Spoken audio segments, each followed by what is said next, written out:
Ice نے باہر سے بھی ڈاکٹرز بلا لیے تھے، ابیر اس کے پاس سے نہیں ہلی تھی۔ لائبہ بھی وہیں تھی، جبکہ حیدر، آئس اور اریان بھی، جبکہ باقی سب آتے جاتے رہے تھے۔ وہ بھی ان پانی کی مچھلی کی طرح تڑپ رہے تھے۔ ابیر کی آنکھوں میں سارا منظر گھوم رہا تھا۔ وہ سر جھکائے اس کی زندگی کی دعا کے علاوہ کچھ نہیں کر پا رہی تھی۔ ایسا لگ رہا تھا وہیں سانسیں اٹک گئیں جہاں اس نے آنکھیں بند کر لیں۔ دروازہ کھلا اور اشر روم میں داخل ہوا۔ اس کے ساتھ اور ڈاکٹرز بھی تھے۔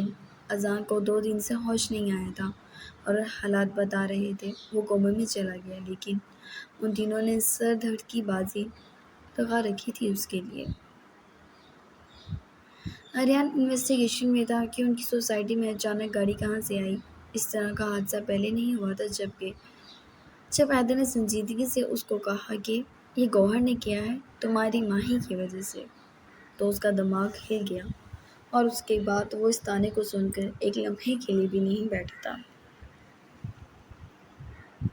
جبکہ آئس نے ہی اشر کے پیچھے پڑ کے باہر سے ڈاکٹرز بلوائے تھے۔ اس نے اس ہاسپٹل میں ایک سے بڑھ کر ایک قابل ڈاکٹر جو اس کے ریفرنس سے تھا بھر دیا تھا۔ ڈاکٹر اشر، ہمیں ایک اور سرجری کرنی چاہیے۔ ڈاکٹرز نے سب کو باہر نکال دیا۔ وہاں اشر اور آئس کھڑے تھے صرف۔ سرجری ہو چکی ہے سر، ایک اور بار سرجری کسی نقصان کا سامنا نہ کروا دے، وہ سنجیدگی سے بولا۔ نہیں، میں خود کروں گا، فکر مند نہ ہو۔ یہ انجری سیریس ضرور ہے، لیکن ایک بار پھر ٹرائی کرنے میں کوئی حرج نہیں۔ وہ آئس کی جانب دیکھ کر بولے جو خاموش کھڑا تھا۔ اشر نے اختلاف کرنا چاہا۔ آپ کریں، جس سے آپ کو بہتر لگتا ہے، بس اذان کو ہوش میں لے کر آئیں۔ بے چینی سے بولتا وہ اذان کے پاس آ گیا۔ دعا کرو۔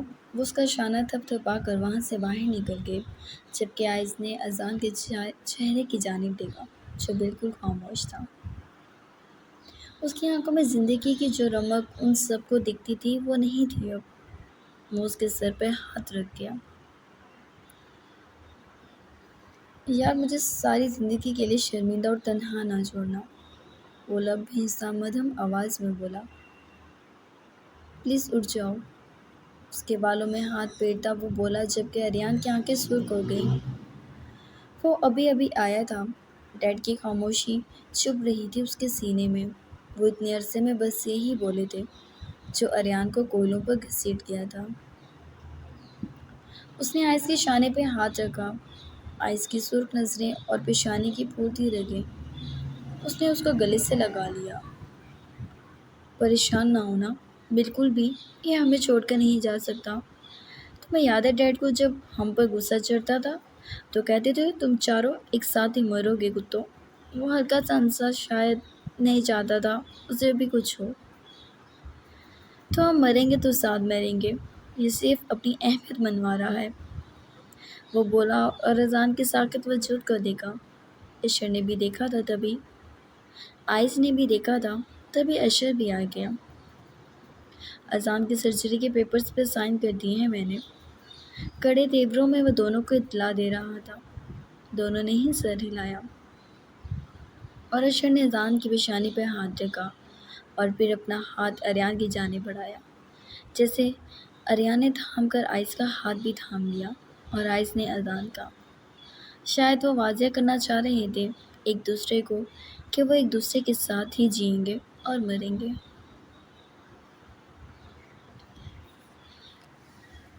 اذان کی سرجری، اور ایک بار پھر وہ سب سولی پر لٹک گئے۔ ابیر دونوں ہاتھ جوڑے اس کے ہوش میں آنے کی دعا کر رہی تھی۔ لائبہ بھی بیٹھی دعا گو تھی۔ حیدر ادھر سے ادھر چکرا رہا تھا، جبکہ اشر روم کے اندر تھا اور آئس بالکل روم کے پاس دیوار سے ٹیک لگائے، سینے پہ ہاتھ باندھے خاموش کھڑا تھا۔ منیب اس کے پاس ہی تھا۔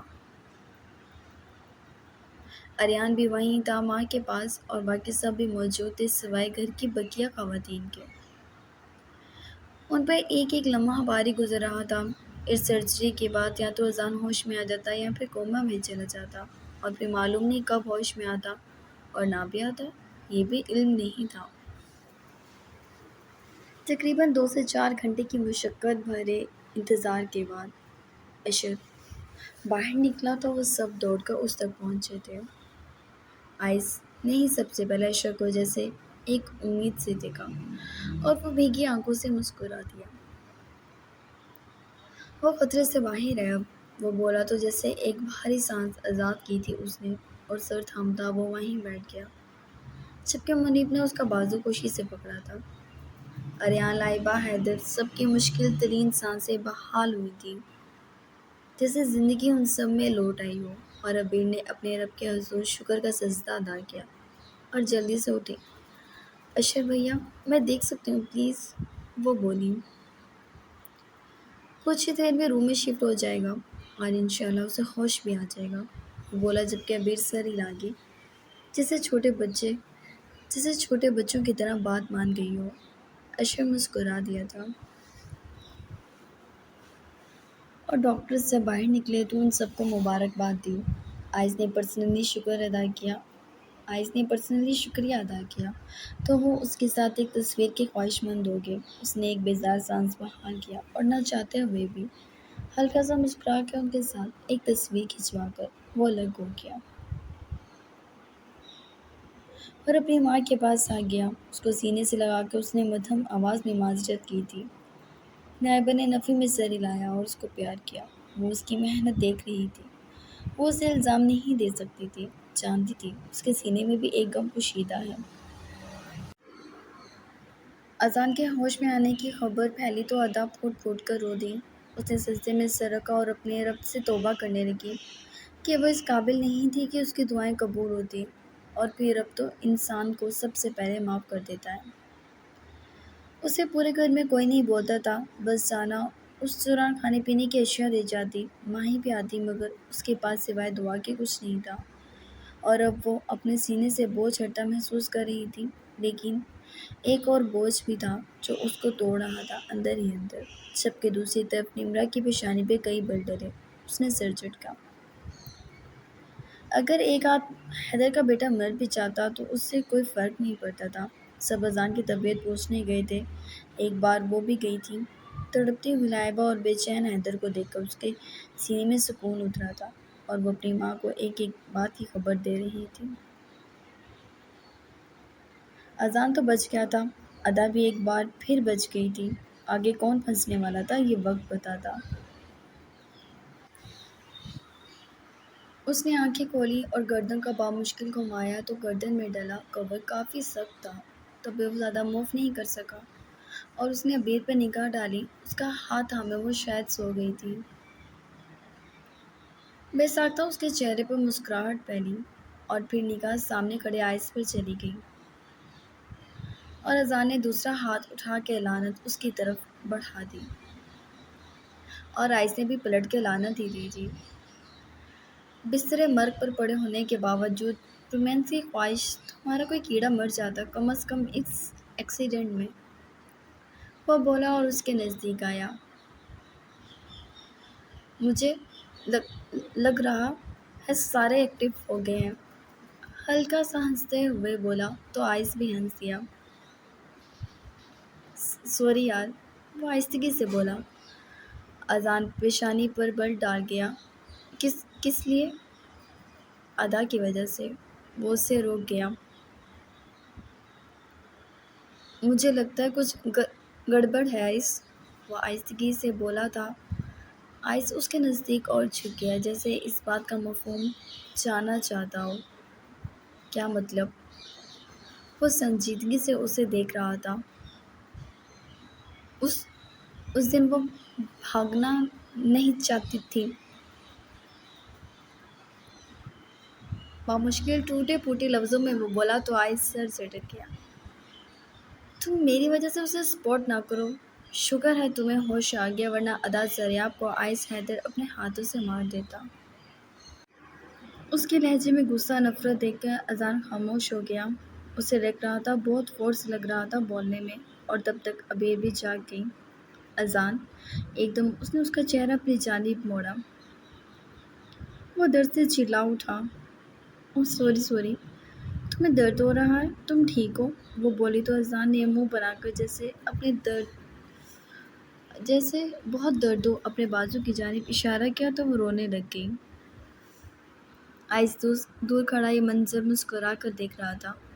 اسے یاد تھا ان دونوں میں جنگ کتنی رہتی تھی اور آج وہ اس کی تکلیف پر مچل اٹھی تھی۔ وہ خود بھی تکلیف میں تھی۔ اس نے دیکھا تھا 3 دنوں سے کتنا خوش قسمت تھا اذان کہ اسے محبت مل رہی تھی۔ دماغ پہ ایک بوجھ سا بنا تو وہ وہاں سے باہر نکل آیا۔ وہ نہیں چاہتا تھا وہ اپنے حواس کھو دے۔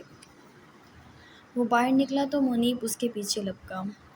سر آپ کدھر جا رہے ہیں؟ اس کے سوال پہ کافی برہمی سے وہ پلٹا۔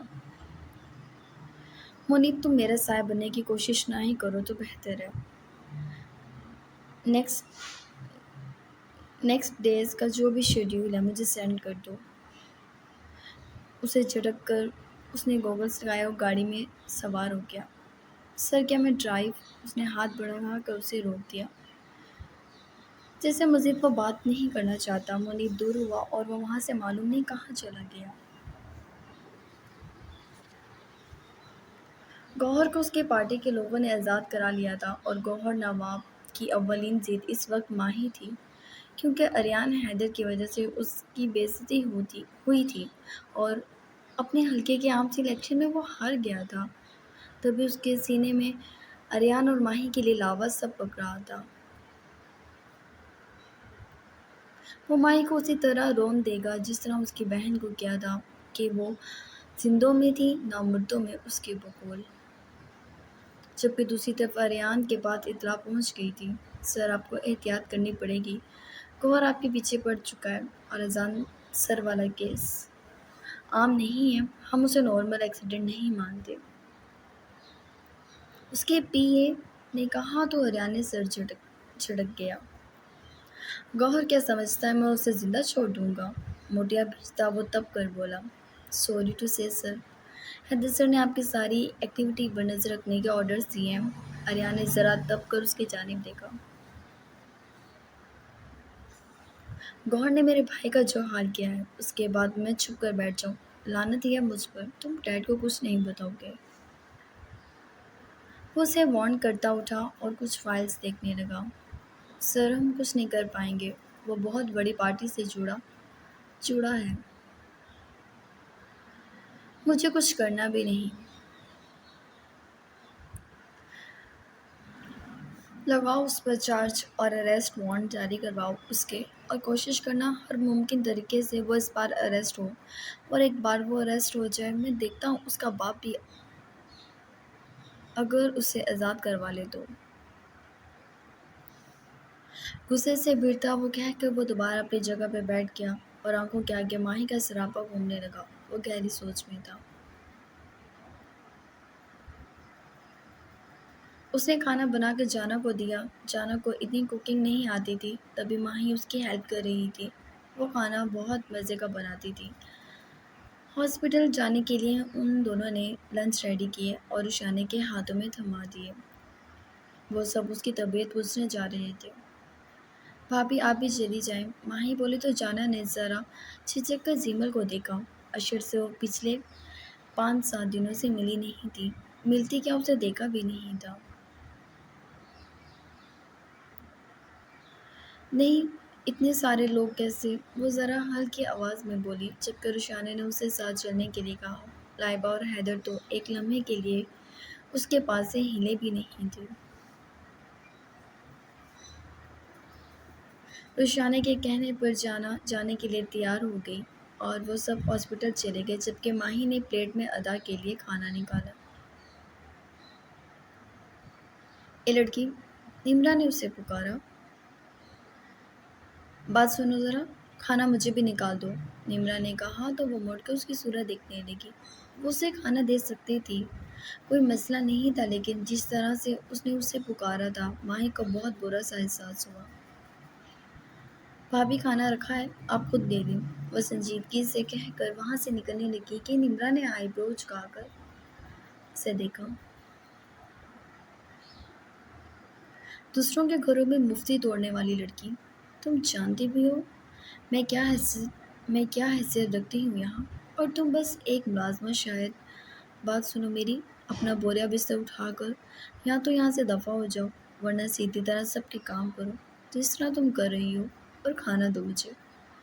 نمرا کی تلخ کلامی پہ ماہی کی آنکھیں بھر سی گئیں۔ اس میں ہمت ختم سی ہوگی۔ اس کے پاس نمرا کو جواب دینے کے لیے کوئی بات نہیں تھی، کیونکہ اس گھر میں اس کی حیثیت کا اب تک تعین نہیں کیا گیا تھا۔